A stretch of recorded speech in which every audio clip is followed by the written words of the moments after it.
आदिवासी विभागाला त्यांची चुकी लक्षात आल्यानंतर त्यांनी सुधारित जाहिरात पुन्हा एकदा प्रकाशित केलेली आजच झालेली आहे। या व्हिडिओमध्ये आपण या सुधारित जाहिराती संदर्भात सगळी माहिती बघणार आहोत। व्हिडिओ शेवटपर्यंत बघा।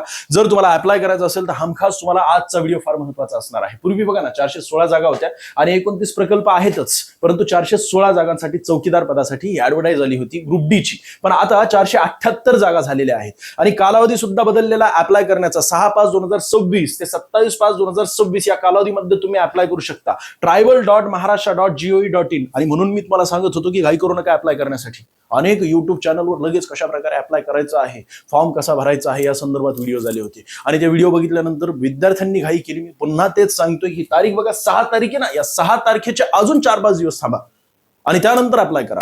आपण या युट्यूब चॅनलवर कशा प्रकारे अप्लाय करायचं आहे, कोणकोणते डॉक्युमेंट लागणार आहेत हे संदर्भात सगळी माहिती घेणार आहोत। आता आपण हा विषय धरलेला ना सोन्या, शेवटपर्यंत घेऊन जाणार आहोत। लोड घेऊ नकोस, तुला कमेंट करायची, तुझ्या मनामध्ये जे डाऊट असतील तशा प्रकारे तुला कमेंट करायची।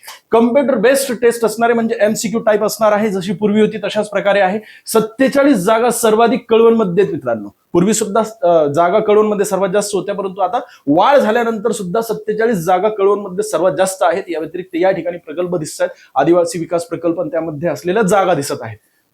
पुढच्या पेजकडे आपण जाऊया। बघा इथे सुद्धा तुम्हाला ज्या प्रकल्पामध्ये फॉर्म भरायचा आहे त्यानुसार या ठिकाणी जागा दिसत आहेत।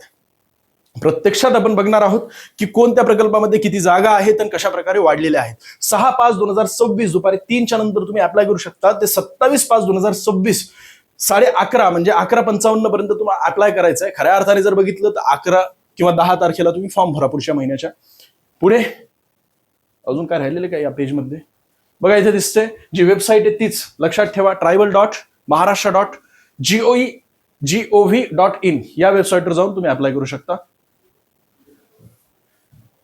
महत्वाची बाब म्हणजे 478 पदांपैकी 37 पदे हे एसटी प्रवर्गासाठी आहेत, म्हणजे पूर्वी नव्हत्या, परंतु आता एसटी प्रवर्गासाठी 37 पदे राखीव ठेवण्यात आलेली आहेत। ओपन प्रवर्गासाठी 116 पदे आहेत मित्रांनो। बाकी उर्वरित अन्य जे काही प्रवर्ग आहेत त्यांच्यासाठी जागा ठेवण्यात आलेल्या आहेत।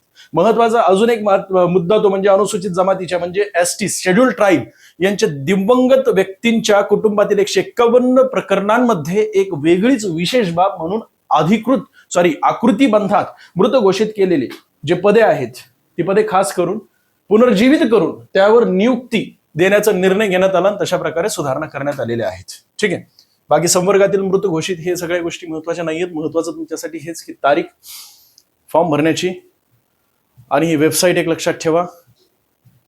अजून पुढे मी शोधून काढलेले आहेत जे बदललेले मुद्दे आहेत त्यामध्ये बघा या ठिकाणी हे तुम्हाला दिसतंय की आरक्षण एकूण रिक्त पदे 19 हे आहे अहिल्यानगर अकोले जे तालुका आहे ना त्याच ठिकाणी कळसुबाईचं शिखर सर्वोच्च, तिथे सुद्धा आदिवासी ज्या जमाती आहेत त्यांच्यासाठी खास करून वेगवेगळे प्रकल्प राबवले जातात आणि त्या प्रकल्पांमध्ये एवढी जागा आहे। ठीक आहे, म्हणजे एकूण किती 19 जागा आहेत, परंतु यात एसटी प्रवर्गासाठी वाढ झालेली नाही।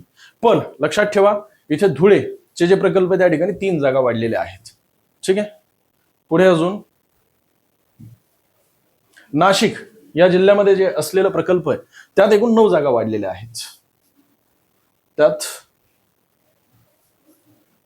कळवणमध्ये सुद्धा 5 जागा वाढलेल्या आहेत मित्रांनो। आणि बाकी कशा प्रकारे वाढलेल्या आहेत या ठिकाणी तुम्हाला दिसतात एसटी प्रवर्गासाठी खास करून। तुम्ही तुमच्या प्रवर्गानुसार सुद्धा बघू शकता कशा प्रकारे वाढ झालेली आहे। इथे घोडेगाव आंबेगाव तालुका जिल्हा पुणे या ठिकाणी सुद्धा 1 जागा वाढलेली एसटी प्रवर्गासाठी।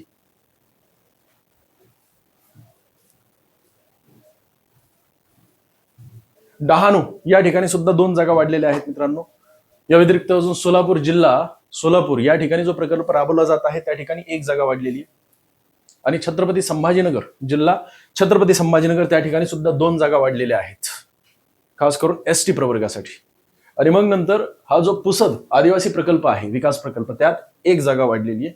पुसद येतं यवतमाळ मध्ये, तुमच्या जिल्ह्याच्या जवळ जर असेल ना तर तुम्ही अप्लाय करू शकता। आणि धारणी जो जिल्हा अमरावती आहे त्या ठिकाणी सुद्धा 1 जागा वाढलेल्या आहेत मित्रांनो। ठीक आहे,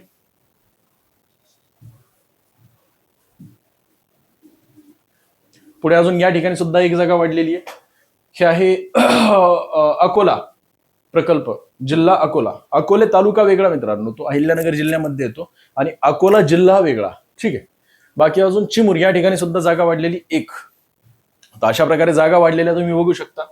फक्त पुढे पुढे स्लाइड घेऊन जातो. महत्वाची माहिती अजून शेवटी तुम्हाला मला सांगायची आहे, त्यामुळे व्हिडिओ शेवटपर्यंत बघा, अजिबात स्किप करू नका. फक्त आता सध्या मी तुम्हाला स्क्रोल करून दाखवतोय कशा प्रकारे जागा वाढलेल्या आहेत त्यांच्या. इथे बघा, हा एक प्रकल्प आहे, या ठिकाणी एक जागा वाढलेली आहे, त्यासोबतच अजून बस एवढे जागा वाढलेले तर एकूण झालेले आहेत आता 478 जागा. 27 एप्रिल 2026 रोजी प्रसिद्ध झालेल्या जाहिरातीच्या अनुषंगाने ऑनलाईन पद्धतीने परिपूर्ण अर्ज सादर केलेल्या उमेदवारांना नव्याने अर्ज करण्याची आवश्यकता नाही, ही गोष्ट लक्षात ठेवा. ठीक आहे. बाकी नेमकं काय विषय होणार आहे, त्यांनी आता अप्लाय केलेला, त्या संदर्भात अजून एक मी व्हिडिओ घेऊन येणार आहे. आणि अजून काय डाऊट असतील ना, तर तुम्हाला तशा प्रकारे कमेंट करायची मित्रांनो. खाली कमेंट करा, मी स्वतः प्रत्यक्षात ती कमेंट बघणार आहे आणि त्यानुसार पुढचा व्हिडिओ बनवणार आहे. सगळी अपडेटेड माहिती या विषयासंदर्भात आपण घेणार आहोत. वय 18 वर्ष आणि कमाल 38 वर्ष, हे पूर्वी होतं तशाच प्रकारे आहे, परंतु मागासवर्गीय उमेदवारांच्या साठी खास करून 18 पेक्षा जास्त असावं त्यांचं वय आणि 43 पेक्षा कमी असावं. ठीक आहे. आणि त्याचसोबत माजी सैनिकांना 45 वयापर्यंत फॉर्म भरता येऊ शकतो आणि अनाथ उमेदवार जे आहेत त्यांच्यासाठी 43 पर्यंत ते फॉर्म भरू शकतात आणि अंशकालीन उमेदवारांसाठी 55 वर्षापर्यंत ते फॉर्म भरू शकतात. म्हणजेच काय, तर ते प्रत्यक्षात काम करत आहेत परंतु परमनंट नसलेले अशा प्रकारचे जे कर्मचारी असतात त्यांना अंशकालीन असं म्हटलं जातं. असं काही कालावधी त्यांना पूर्ण करावा लागत असतो, त्यानंतर त्यांना तशा प्रकारे अंशकालीन सर्टिफिकेट मिळत असतं. म्हणजे सरकारला ते मदत करत आहेत कामाद्वारे, परंतु ते प्रत्यक्षात परमनंट नसल्यामुळे त्यांना या ठिकाणी अशा प्रकारचं आरक्षण मिळत असतं. आणि एकूण पे स्केल S1चं असल्यामुळे 15,000 ते 47,600 आहे. कशा प्रकारे असणारे काय मागच्या व्हिडिओमध्ये आपण बघितलेले, मागचा व्हिडिओ सुद्धा तुम्ही बघितला नसेल तर तो बघून घ्या. तुम्हाला एकूण 4 विषय असणार आहेत आणि या सिलेबस संदर्भात सुद्धा आपण यापूर्वीच बऱ्यापैकी अनालिसिस केलेले की तुम्हाला कोणकोणत्या मुद्द्यांवर कशा प्रकारे प्रश्न विचारले जातील. आपण GS-GK चे जे सिलेबस वाईज प्रश्न विचारले जाणार आहेत ते मुद्दे आपण चर्चेला घेणार आहोत. ठीक आहे. म्हणजे कोणकोणत्या मुद्द्यांवर तुम्हाला यापूर्वी प्रश्न विचारले गेले होते, कोणते मुद्दे तुम्हाला जास्तीत जास्त करणं गरजेचं, खास करून GS-GKचं बऱ्यापैकी आपण व्हिडिओ आणि तशाच प्रकारे सर्व विषयांची सुद्धा आगामी काळात व्हिडिओ बनवणार आहोत. आणि फीज संदर्भात या ठिकाणी तुम्हाला दिसते 1,000 रुपये फी आणि त्याचसोबत या ठिकाणी जे आरक्षण आहे त्यांच्यासाठी 900 रुपये फी, म्हणजे 100 रुपयाची सूट तुम्हाला मिळालेली, 10% सूट म्हटली जात असते. माजी सैनिक, दिव्यांग, त्याचसोबत माजी सैनिकांना परीक्षा शुल्क आकारले जाणार नाही, ही गोष्ट लक्षात ठेवा. परीक्षा शुल्क ना परतावा म्हणजे तुम्हाला हे नॉन रिफंडेबल आहे, पुन्हा हे पैसे रिटर्न मिळणार नाहीत, ही गोष्ट लक्षात ठेवा. आणि हा कालावधी, ही वेबसाईट आहे, या वेबसाईटवर जाऊन तुम्ही हे ऑनलाईन अर्ज भरण्याची पात्र उमेदवाराला वेब आधारित ऑनलाईन अर्ज संकेतस्थळाने या कालावधीत सादर करणे आवश्यक आहे. ही एक आहे आणि सुरुवातीला जी मी तुम्हाला सांगितली ती एक वेबसाईट आहे. ठीक आहे. या दोन्ही वेबसाईटवर जाऊन तुम्ही बघू शकता. हा फार महत्वाचा मुद्दा आहे बरं का. उमेदवारांनी ऑनलाईन अर्ज नोंदवणी करण्यापूर्वी लक्षात घेण्यासारखे महत्वाचे मुद्दे, ज्यामध्ये इथे हे सर्व काही मुद्दे आहेत, पॉज करून वाचून घ्या. आपण आगामी काळात कशा प्रकारे प्रत्यक्षात फॉर्म भरायचा आहे, छायाचित्र हे 4.5 सेंटीमीटर ते 3.5 सेंटीमीटर हे घरी बसल्या बसल्या कशा प्रकारे आपल्या मोबाईल मधून आपण करू शकतो. म्हणजे तुमचा छायाचित्र जो आहे, फोटो जो आहे, जो काय असेल तुमच्याकडे पासपोर्ट साईज फोटो, तो एका पेजवर ठेवा, ब्लँक पेजवर ठेवा आणि त्यानंतर त्याचा फोटो काढा. तो फोटो कशा प्रकारे कन्व्हर्ट करायचा या साईज मध्ये, तेही तुम्हाला प्रत्यक्षात आगामी काळात दाखवणार आहे.